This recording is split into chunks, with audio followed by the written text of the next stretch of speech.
Hello guys, and welcome back to my channel once again. In today's video I'm going to show you how to hide your taskbar in Windows 11. So without further delay, let's get started. To hide your taskbar, it's very easy and simple. Just right click on your taskbar here and click on taskbar settings, and once you right click on it, just go to, as you can see, this is the personalization taskbar of its configurations. So just scroll down. As you can see here, we have taskbar behavior, and then we have, just click on it to drop down, and you have here, these are the settings for the taskbar. So whatever you want to do, you want to configure it, you just have to enable and disable all that. These are just the options here.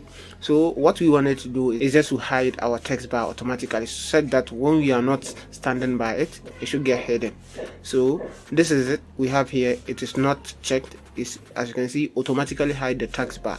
So just check on it, and as you can see, our taskbar is hidden. So once you just do that, you can just close it, and if you come to it, you can see that it is there, but if you are on your desktop, it is hidden. This is how simple and easy it is to hide your taskbar. So if this video was helpful, kindly leave us a like, follow, and don't forget to like. See you on our next video. Peace out.